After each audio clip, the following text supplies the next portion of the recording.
Buenos días chicos, ¿cómo están? Hoy vamos a hacer un video para repasar lo que hemos venido viendo durante este tercer bimestre.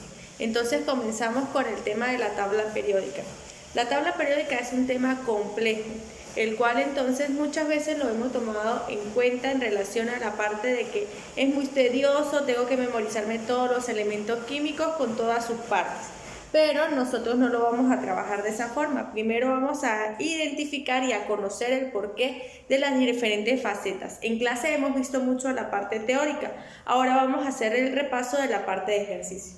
Entonces podemos decir que la tabla periódica la podemos dividir o distribuir entre grupos, periodos y familias. Entonces decimos que los grupos son dos grupos presentes en la tabla periódica. Grupo A y grupo B.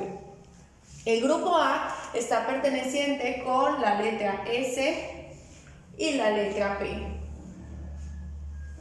Por lo tanto, entonces, todos los terminados en S y todos los terminados en P pertenecen al grupo A. Luego tenemos entonces el grupo B y condensa entonces los metales de transición y transición interna. Es decir, mi bloque D y mi bloque F.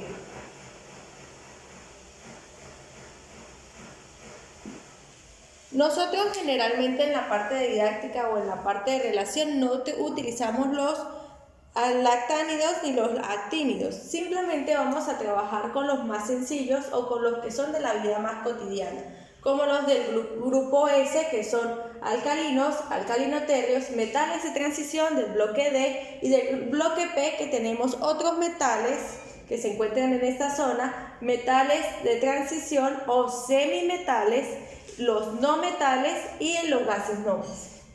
Entonces, si nos damos cuenta, también podemos distribuir la tabla periódica según los periodos. ¿Cómo son los periodos? Los periodos los vamos a ubicar de forma vertical en numeración del 1 hasta el 8.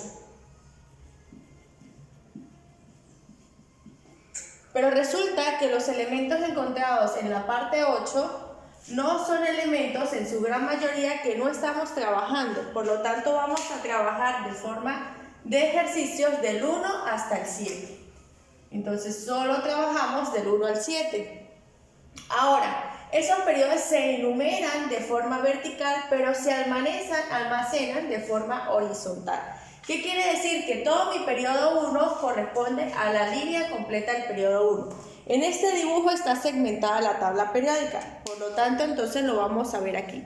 Mi periodo 1 corresponde a todos estos. ¿Qué quiere decir? Elementos presentes en mi periodo 1, solo hidrógeno y helio. Elementos presentes en mi periodo 2, litio, berilio, pasamos y entonces boro, carbono, nitrógeno, oxígeno y flúor. Así sucesivamente vamos identificando. Ahora los periodos que se encuentran en el grupo F, porque están identificados con 6 y 7. Recordemos entonces que estos son metales de transición interna. Por lo tanto, es un bloque, o como siempre les digo, es como un archivador. Abrimos nuestro gavetero, abrimos nuestro archivador y allí se encuentran todos ellos almacenados. Por eso son de transición interna, porque están dentro del bloque de los de transición. Lo que sucede es que los clasificamos en la parte inferior de la tabla. Y por eso se encuentran con la numeración 6 y 7. Entonces, ¿por qué? Porque están en la parte 6, periodo 6 y periodo 7. ¿De qué bloque? Del bloque D de transición, pero ellos representan un bloque interno llamado F. Ahora, entonces, podemos decir que los periodos son del 1 al 7. ¿Ok? El 8 no lo tomamos en cuenta porque son aún elementos en estudio. La duda y la pregunta están en si cuántos elementos químicos tiene la tabla periódica. Tenemos tablas periódicas establecidas con 118 elementos, ¿ok? Pero resulta que tenemos tablas con 125 elementos. Actualmente se están manejando 125 elementos químicos, aunque no todos son de carácter natural. Algunos son de carácter artificial creados por nosotros mismos y a su vez son elementos que aún están en proceso de estudio. Por eso no cumplen todas las características como tal. Es decir, están allí, pero no está completamente su estudio. Por lo tanto, nosotros en la parte educativa no los tomamos en cuenta. Trabajamos en base a 118 elementos. Entonces, ¿cómo están distribuidos según familias? Resulta que nosotros tenemos el término de familia, un conjunto de organismos o un conjunto de seres con mismas características. En la parte de la química también son un conjunto, no de organismos, sino de elementos con características similares. Por eso entonces podemos decir que tenemos 3 familias principales: familia de metales, familia de no metales y familia de gases nobles. Entonces tenemos 3, vamos a marcar el mismo color, 3 familias en grande: la familia de los metales, los no metales y los gases nobles.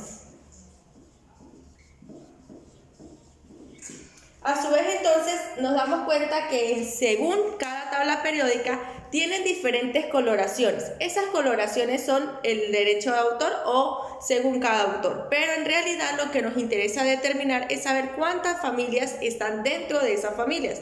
Entonces podemos decir que dentro de los metales tenemos alcalinos, alcalinoterrios, de transición y transición interna. Pero a su vez en el bloque P tenemos un grupo extra de metales y estos metales en transición, o también conocidos como semimetales. Entonces podemos darnos cuenta que la gran mayoría del espacio de la tabla periódica contiene elementos de origen metálicos. Los no metales son un grupo aproximadamente de 10 elementos, comenzando entonces desde el carbono hasta el yodo. Carbono, yodo, está también nitrógeno, oxígeno, fósforo, azufre, flúor y así sucesivamente. Entonces los gases nobles vienen siendo nuestra última constitución y, como hemos hablado, son los elementos ejemplares, porque son los que tienen la cantidad de los 8 electrones según Lewis en su última capa y son elementos completamente estables. Entonces comenzamos a trabajar o a marcar lo que fue el diagrama de Moller, que es la parte de ejercicios. Nosotros conocemos o clasificamos entonces estos elementos según la distribución en la tabla periódica, pero ellos se distribuyen a su vez de los grupos, periodos y familias según su composición química o según su composición atómica como tal, y recordamos entonces que los átomos tienen un núcleo cargado positivamente y con una carga neutra, protón y neutrón, y que él en su entorno tiene una nube, que giran en ella los famosos electrones. Entonces recordamos que un átomo neutro cumple la función de que A es igual a Z más N, dando como conocido que Z, que es la cantidad de electrones, va a ser igual a la cantidad de protones. Así identificamos un átomo neutro. Y entonces decimos que según la cantidad de electrones que giran en el último orbital es la distribución de esos elementos en la tabla periódica. Entonces vamos a conocer un elemento. Por ejemplo, yo tengo X elementos, no me indican cuál es el nombre de ese elemento. X elementos, me dicen que tengo 20 y tengo 40. Entonces digo que tengo una Z20 y una 40. Cuando trabajamos el término Z es la cantidad de electrones, y para eso identificarlos según la ubicación en su tabla periódica trabajamos el diagrama de Moller, también conocido como método del serrucho, diagrama, método de la lluvia en forma horizontal, vertical, diagonal. Según varios autores tenemos diferentes formas para llamarlo, pero la metodología es exactamente la misma.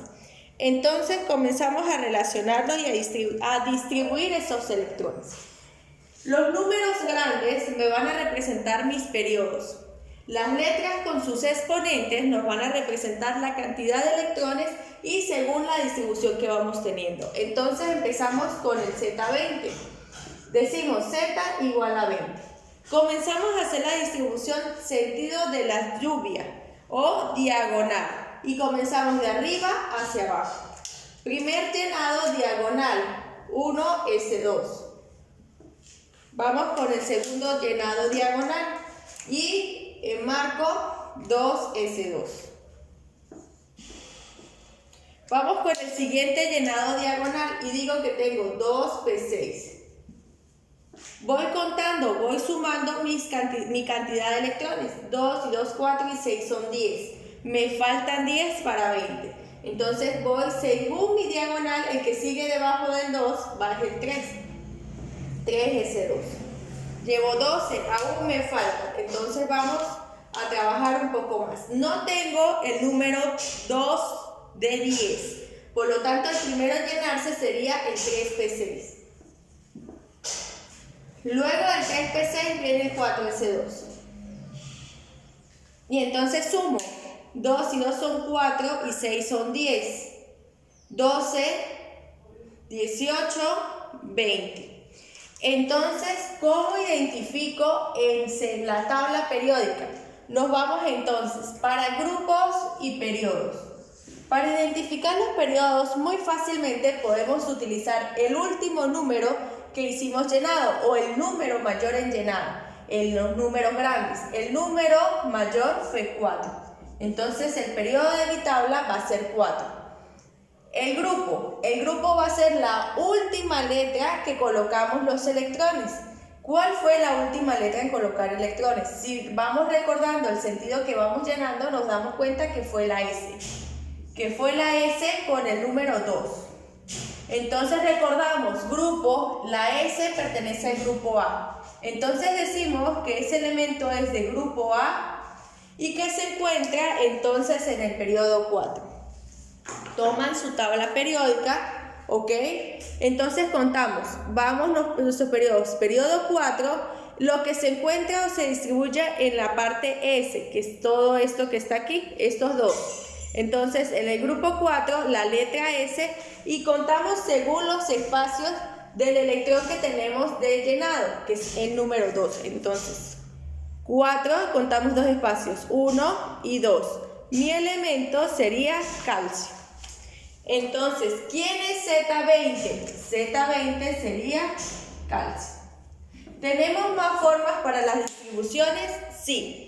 Podemos identificar el número del grupo, si es A1, A2, A3, ¿sí? También podemos identificar las constituciones que están dentro de ellos, pero por ahora la base de nosotros o el trabajo de nosotros es identificar entonces el grupo y el periodo que tiene ese elemento. A su vez entonces podemos decir, si está en el grupo S, ya yo me ubico, S puede ser entonces del grupo A. A su vez entonces el grupo S contiene las familias alcalinos y alcalinoterrios. Por lo tanto, si me dice que el periodo 4, S2, mi elemento es calcio, es alcalinoterrio y tiene 2 electrones de valencia. Por eso la valencia del calcio es el número 2, que se encuentra entonces de esta capacidad o de esta capita que se llena en él. ¿Cómo identificamos entonces el número de neutrones, protones y electrones del elemento calcio con estos datos que tenemos ya aquí? Bueno, entonces recordamos electrones vienen siendo distribuidos por lo que viene el dado por el Z. Entonces digo, electrones del calcio 20, protones del calcio es un átomo neutro, no posee cargas extras, por lo tanto son 20 protones. Y me quedan neutrones. ¿Cómo determino neutrones? Bueno, si tengo mi valor de A, tengo mi valor de Z, déjenme borrar este de aquí, tengo mi valor de A, tengo mi valor de Z, entonces digo que A es igual a Z más N, A es 40, Z es 20 más N. N es mi incógnita. Recordemos entonces que cuando hacemos pasos, cambiamos de número. Dejo mi 40 intacto. El 20 lo paso para el otro lado de la igualdad. Está positivo, pasa negativo. Me queda igual a n. Giro mi ecuación para que me quede la n de este costadito y se vea más bonito. Entonces 40 menos 20 serían 20. Entonces decimos que un átomo neutro contiene, en el caso del calcio, va a contener 20 electrones, 20 protones y 20 neutrones. Y cuando nosotros agregamos entonces la característica de más 2, me indica entonces que este elemento es un catión. Y recordando entonces que cuando marcamos con un signo de menos es un anión, como en el caso del cloro, -1. Los cationes en su gran mayoría actúan los elementos de carácter metálico y aniones actúan los elementos de carácter no metálico. Recordando entonces los pasos o el método que nosotros trabajamos cuando vimos el tema de enlace químico. Por eso es el que obtiene o el que cede los electrones y el que los adquiere y los recibe. Entonces, el que recibe electrones era el que tenía mayor cantidad, los puntitos de Lewis. Y si nos damos cuenta, se encuentran en los elementos de carácter no metálicos. Entonces, el menos me indica que tengo un electrón de más, y el más me indica que entonces, como perdí esos electrones, me están quedando entonces la categoría de que tengo 2 protones de más. Seguiremos trabajando este tema poco a poco. Besos, cuídense mucho, nos estamos viendo en clase.